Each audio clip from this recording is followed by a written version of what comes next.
শোন, সবার চোখ ফাঁকি দিতে পারবি, আমার চোখ ফাঁকি দিতে পারবি না।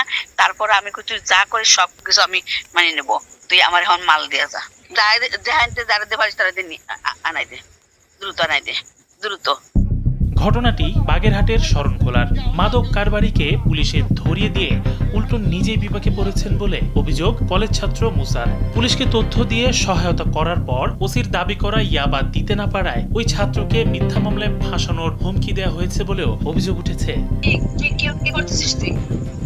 স্যার আমি কি করবো স্যার, আপনি আমার বলেন স্যার, আমি যদি এই সবের বিষয়ে কোনো জায়গায় জড়িত থাকতাম বা জড়িত থাকি স্যার, আপনি আমার আইনের ব্যবস্থা নেন স্যার, আমার কোনো আপত্তি নেই স্যার। আমি জড়িত নাই বা আমি আপনার হেল্প করলাম, আজকে আমি আপনার হেল্প করলাম, আপনি আমি শুনি আপনি আমার মামলা দিচ্ছেন।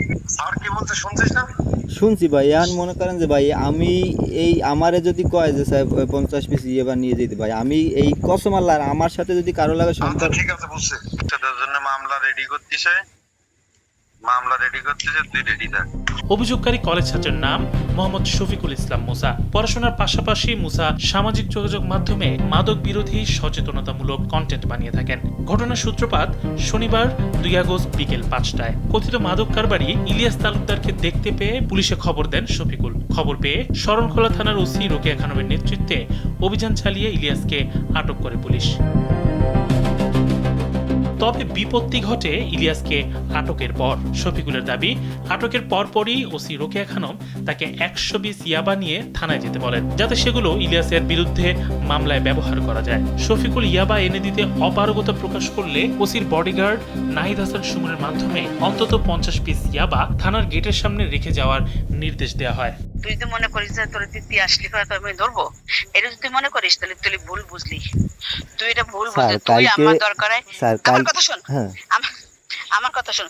তুই যে কোনায় থুয়ে যা, কোনায় থুয়ে দূরে যাই আমার ফোন দিস দরকার হয়, যদি বিশ্বাস নয় যে স্যার দূরে যাই কবে স্যার অমুক জায়গা থুয়েছি, ঠিক আছে? ইয়াবা জোগাড় করে দিতে অস্বীকৃতি জানালে শফিকুলকেই উল্টো মাদক চোরাচালানের মিথ্যা মামলায় ফাঁসানোর হুমকি ও ভয়ভীতি দেখায় থানা পুলিশ। বর্তমানে চরম নিরাপত্তাহীনতায় ভুগছেন বলে লিখিত অভিযোগে উল্লেখ করেছেন এই কলেজ ছাত্র। তবে নিজের বিরুদ্ধে ওঠা সমস্ত অভিযোগ অস্বীকার করেছেন শরণখোলা থানার ওসি রোকেয়া খানম। তিনি জানান, মুসাকে কোনো ইয়াবা দিতে বলা হয়নি। স্যান্ডেলিনা সো, রূপচর্চায় আভিজাত্য। কেবল তার সাথে কথা বলতে তাকে ডাকা হয়েছিল। অপরাধী ধরতে অনেক সময় পুলিশকে বিভিন্ন কৌশল বা ফাঁদ ব্যবহার করতে হয়। এটা কি কেউ কি আমরা কি ইয়াবা এনে কি বিক্রি করব বলেন? না করবো না আর খাবো না। এটা ও আসামি ধরার জন্য পুলিশ অনেক প্রকার ফাঁদ পাততে পারে, সেই এক প্রকার ফাঁদ তারে ধরার। এমনি আপনি ডাইরেক্ট করে আর কি ইয়াবা দিয়ে যেতে বলেন নেই? ভাই ও আমার সামনে থাকলে ওরে কি এটাকে বলার দরকার? বলেন তো, আমি ধরতেই পারলাম।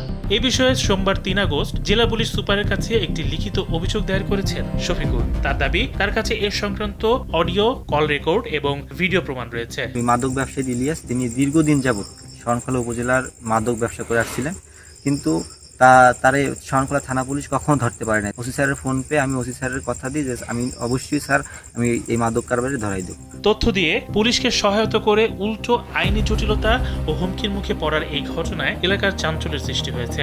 ভুক্তভোগী কলেজ ছাত্র পুরো ঘটনার সুষ্ঠু তদন্ত ও ন্যায় বিচারের জন্য বাগেরহাটের পুলিশ সুপারের হস্তক্ষেপ কামনা করছেন। ইমাম শরীফ, কালবেলা।